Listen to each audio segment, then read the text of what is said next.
Dear students, our next topic is IPR 1956 means Industrial Policy Resolution। ये question 1 marks में आ सकता है आपको। IPR की फुल फॉर्म क्या होती है? Industrial policy resolution. Declaration of leading role of the state. वो कहते हैं कि 1956 की जो पॉलिसी थी उसको डिक्लेयर कर दिया था कि इसने लीडिंग रोल किया है किसके अंदर? स्टेट में। तो industrial policy resolution 1956 was a clear declaration of the government on the leading role of the government in the process of industrialisation. कि इंडस्ट्रियलाइजेशन के अंदर जो सबसे बेस्ट रोल था, लीडिंग रोल था, वो किसका था? IPR 1956 का। This resolution led a road map of the second 5 year plan. जो सेकेंड 5 ईयर प्लान था ये उसके लिए एक रोड मैप बन गया था। It was a milestone of achieving growth with social justice. ये एक तरह का माइलस्टोन, मील का पत्थर साबित हुआ जिसके अंदर ग्रोथ को आपने अचीव किया। और किसके साथ अचीव किया? सोशल जस्टिस, यानी कि सभी का, जिसके अंदर सभी को सामाजिक न्याय मिला। तो मीन्स दैट कि हम ये कह सकते हैं कि इंडस्ट्रियल पॉलिसी जो 1956 थी उसको लीडिंग रोल उसने प्ले किया किस चीज़ के प्रोसेस में? इंडस्ट्रियलाइजेशन के। क्लियर। नेक्स्ट आता है इसमें following were the principal elements of IPR 1956। कि IPR 1956 के क्या क्या आपके एलिमेंट्स हैं। First is 3-fold classification of industries. ये क्या है? 3-fold क्लासिफिकेशन था किसका? इंडस्ट्री का। तो फर्स्ट इज इसमें industries were classified into 3 categories. First is those which would be established and developed exclusively as public sector enterprises. These include atomic energy, defence and railways. अभी कहते हैं कि इसके अंदर किसको इस्टेब्लिश किया गया था? पब्लिक सेक्टर एंटरप्राइजेज को, जिसके अंदर हमने किसको इंक्लूड किया? एटॉमिक एनर्जी एंड डिफेंस और रेलवे को। Those which could be establish both as private और पब्लिक सेक्टर। मतलब कि इसके अंदर इस्टेब्लिश किसको किया गया? प्राइवेट और पब्लिक सेक्टर एंटरप्राइजेज को, बोथ को भी। जैसे private sector was to play only secondary role, new enterprises were to establish primarily in the public sector. This category includes fertilizer industry and mining industries.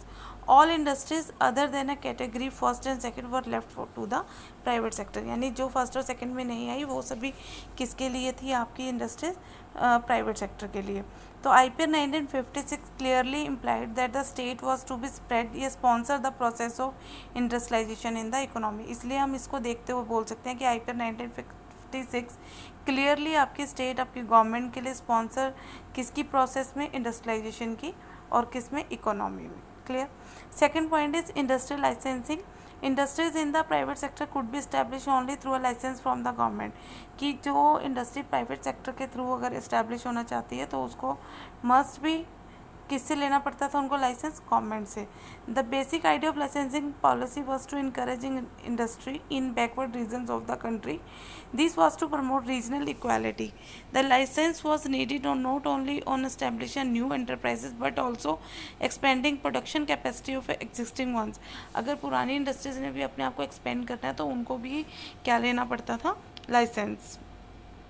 This was to regulate the allocation of resources to different uses.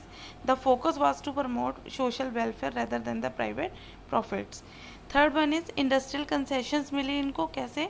The private entrepreneurs were offered many types of industrial concession, just like क्या क्या था? Tax holiday, and the second is subsidies, power supply. Like the policy of industrial licensing, industrial concession were expected to promote each regional equality.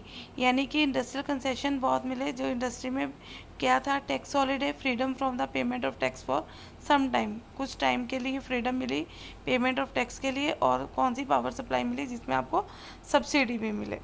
Clear. Next topic is development of SSI। अब SSI क्या होता है? SSI means small scale industries. Small scale industries a policy instrument to promote the goals of employment equity. अगर small scale industries बढ़ेंगी, उनकी development होगी तो automatic उनसे एम्प्लॉयमेंट जनरेट होती है, और इक्विटी मतलब सबके बीच में समानता।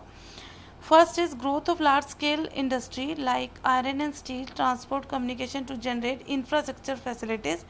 Growth of small scale industry to generate employment opportunities. Besides social justice. Clear हुआ कि इसके अंदर आपको क्या मिलता है, स्मॉल स्केल इंडस्ट्री में सोशल जस्टिस के साथ एम्प्लॉयमेंट मिलती है। बट उस वो किसको जनरेट करता है, आयरन एंड स्टील ट्रांसपोर्ट आपके इंफ्रास्ट्रक्चर फैसिलिटीज़ को, और जो आपकी स्मॉल स्केल इंडस्ट्रीज है वो किसको जनरेट करती है, एम्प्लॉयमेंट।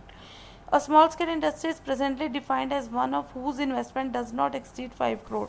5 करोड़ से ज़्यादा इसकी इन्वेस्टमेंट नहीं होती।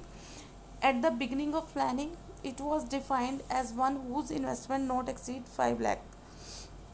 बट नाउ कितना है आपके 5 करोड़ से ज़्यादा नहीं हो सकता इसमें।